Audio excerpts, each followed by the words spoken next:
നമസ്കാരം. ലോക്സഭാ തെരഞ്ഞെടുപ്പിൽ സംസ്ഥാനത്തിൻ്റെ രാഷ്ട്രീയ കണ്ണുകൾ ഉറ്റുനോക്കുന്ന മണ്ഡലമാണ് തിരുവനന്തപുരം ലോക്സഭാ മണ്ഡലം.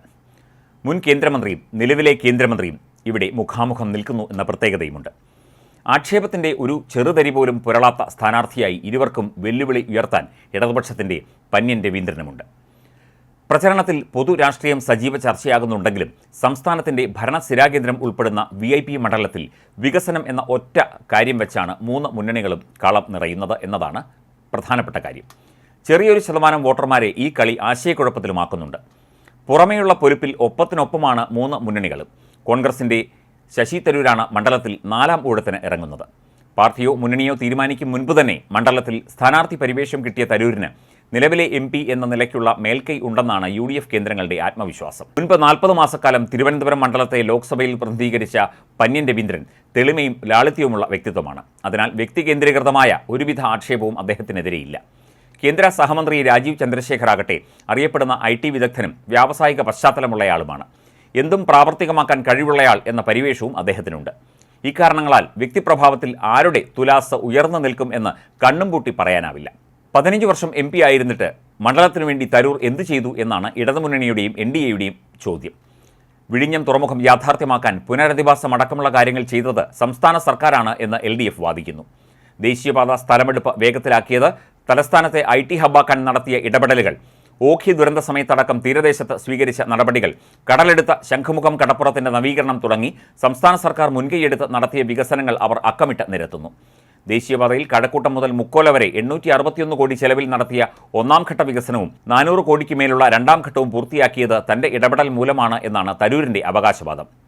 വിഴിഞ്ഞം തുറമുഖവുമായി ബന്ധപ്പെട്ടുള്ള സാങ്കേതിക നടപടികൾ പൂർത്തിയാക്കാനും വിമാനത്താവള വികസനത്തിനും പുതിയ തീവണ്ടികൾ അനുവദിപ്പിക്കാനും കൊച്ചുവേളി സ്റ്റേഷന്റെ വികസനത്തിനും ഏറെ പരിശ്രമം നടത്തിയതായും തരൂർ ചൂണ്ടിക്കാട്ടുന്നു. പ്രതീക്ഷയായി ഹൈക്കോടതി ബെഞ്ച്, എയിംസ്, ഇരട്ട നഗരം പദ്ധതികൾ ഒക്കെ തരൂർ പ്രഖ്യാപിച്ചെങ്കിലും എന്ത് പുരോഗതി ഉണ്ടായെന്ന ചോദ്യം ഉയരുന്നുണ്ട്. MPയുടെ സാന്നിധ്യം കഴിഞ്ഞ 15 വർഷമായി മണ്ഡലത്തിൽ ഇല്ലെന്ന് BJPയും ആക്ഷേപിക്കുന്നു.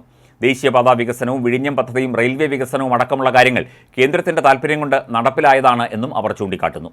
മാത്രമല്ല, രാജീവ് ചന്ദ്രശേഖറിന് അവസരം നൽകിയാൽ IT മേഖലയിലടക്കം വികസനത്തിൻ്റെ വൻ കുതിച്ചുചാട്ടം ഉണ്ടാവുമെന്നാണ് NDAയുടെ വാഗ്ദാനം. തീരദേശ ജനതയ്ക്കായി കേന്ദ്ര സർക്കാർ ആവിഷ്കരിച്ചിട്ടുള്ള പദ്ധതികളും അക്കമിട്ട് അവർ നിരത്തുന്നുണ്ട്. ഫ്രഷ് കാൻഡിഡേറ്റ് എന്ന മെച്ചവും രാജീവ് ചന്ദ്രശേഖറിന് ഉണ്ട്. 2014 ഒരു ഘട്ടത്തിൽ പിന്നിലേക്ക് പോയ ശശി തരൂരിനെ കൈപിടിച്ച് ഉയർത്തിയത് തീരദേശത്തിൻ്റെ പിന്തുണയാണ്. തീരദേശ മേഖലയ്ക്ക് കേന്ദ്ര സംസ്ഥാന സർക്കാരുകൾ വേണ്ടത്ര പ്രാധാന്യം നൽകുന്നില്ല എന്ന ആക്ഷേപമുണ്ട്. തീരശോഷണം തടയാനും മത്സ്യത്തൊഴിലാളികൾക്ക് ആശ്വാസമെത്തിക്കാനും ശ്രദ്ധിക്കുന്നില്ല എന്ന പരാതിയും ഈ മേഖലയിൽ ശക്തമാണ്. വിഴിഞ്ഞം സമരവുമായി ബന്ധപ്പെട്ട് ബിഷപ്പിനെതിരെ ഉൾപ്പെടെ എടുത്ത കേസുകൾ സംസ്ഥാന സർക്കാർ പിൻവലിച്ചെങ്കിലും അതിൻ്റെ പേരിലുണ്ടായ മുറിവ് ഇപ്പോഴും ശേഷിക്കുകയാണ്. ഈ വേദന ഇടതുപക്ഷത്തിന് ഗുണം ചെയ്തേക്കില്ല.